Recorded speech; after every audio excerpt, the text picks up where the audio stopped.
സ്വാഗതം.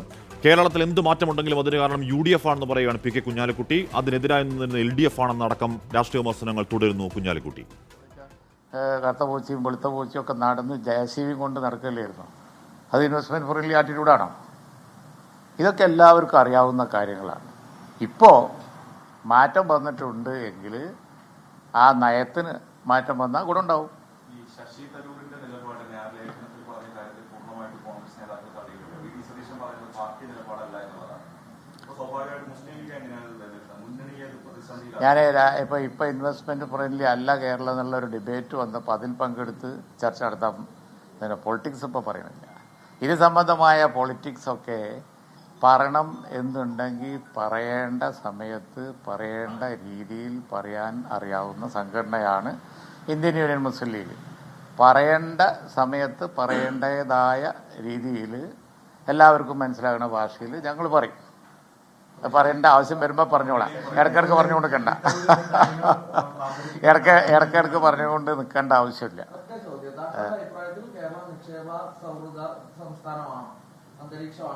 ഇനി ഒറ്റ വാക്കിലൊരു മറുപടിയും പറഞ്ഞത് പിന്നെ ഇന്റർപ്രറ്റ് ചെയ്ത് വേറെ എന്തെങ്കിലും ആക്കാനുള്ള മറുപടി എൻ്റെ അടുത്ത് കിട്ടലില്ലല്ലോ. അത് ഇനിയും കിട്ടൂല.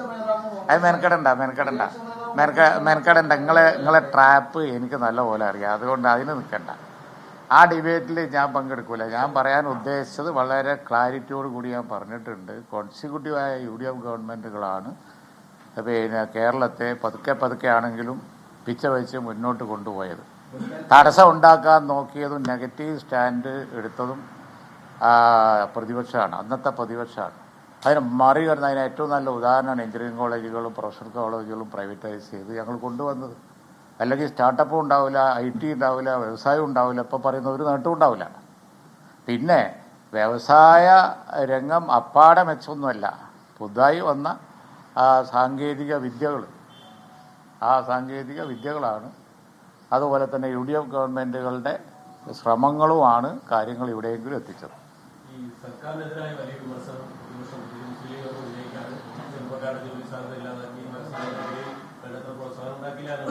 ആ സമയത്താണ് കോൺഗ്രസിന്റെ ഒരു മുഖമായ ദേശീയ മുഖമായ ശശി തരൂർ ഈ ആരോപണമായിട്ട് വരുന്നത്.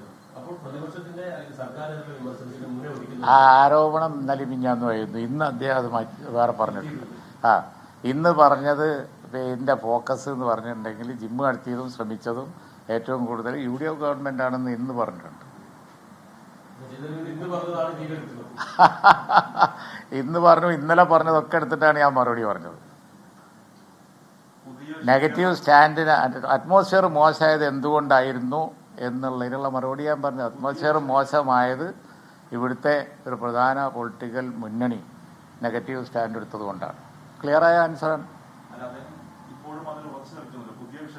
നിങ്ങൾക്ക് വേണ്ടത് തരാൻ എന്നെ കൊണ്ട് കഴിയില്ല. ശശി തരൂരിന്റെ പുതിയ വിശദീകരണം അതായത് ലേഖനം എഴുതിയതിന്റെ അടിസ്ഥാനമായത് 2024 ഗ്ലോബൽ സ്റ്റാർട്ടപ്പ് എക്കോസിസ്റ്റം റിപ്പോർട്ടാണ്. അതിൽ നിന്നുള്ള കണക്കുകളും വിവരങ്ങളും ചേർത്ത് തന്നെയാണ് അതിന്റെ ആശയവിനിമയം എന്ന് പറയുന്നത്. അതിൽ ഉറച്ചു നിൽക്കുകയാണ് ശശി തരൂർ. അദ്ദേഹം ഉറച്ചു നിൽക്കുന്ന വിഷയം വേറെയുണ്ട്.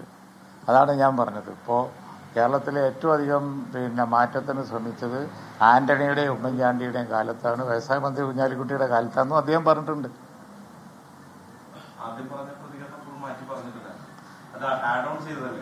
ആദ്യം പറഞ്ഞ പ്രതികരണത്തിനുള്ള ഒരു വിശദീകരണം വ്യക്തമായി അദ്ദേഹം പറഞ്ഞിട്ടുണ്ട്. ശശി തരൂരിന്റെ ആ ലേഖനം ഈ സമയത്ത് ഒഴിവാക്കേണ്ടതായിരുന്നു ഒരു അഭിപ്രായം ലീഗിനുണ്ടോ?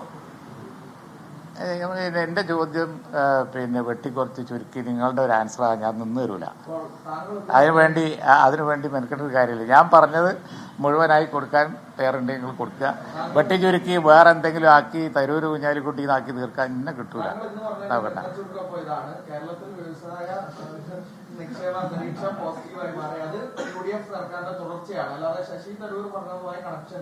അപ്പോഴും അയിമ കൊണ്ടുപോയി കെട്ടണം. നിങ്ങൾക്ക് അയിമ കൊണ്ടുപോയി കെട്ടാനുള്ളത് ഞാൻ തന്നിട്ടില്ല. ഞങ്ങൾ ഏതിനേനും എനിക്ക് വിരോധമില്ല. കാരണം ഞാനിത് മുഴുവൻ എൻ്റെ ഇതിൽ പോസ്റ്റ് ചെയ്യും. അതിലുണ്ടാവും ഞാൻ പറഞ്ഞത് എന്താന്നുള്ളത്. അത് ലക്ഷക്കണക്കിന്, അത് 10,000-കണക്കിന് ആളുകൾ കാണുന്നുണ്ട്. അതുകൊണ്ട് എനിക്ക് അറിയില്ല. നിങ്ങൾ എങ്ങനെ ടെസ്റ്റ് ചെയ്ത് കോലം കെടുത്തി വിട്ടാലും അത് എന്നെ ബാധിക്കൂല.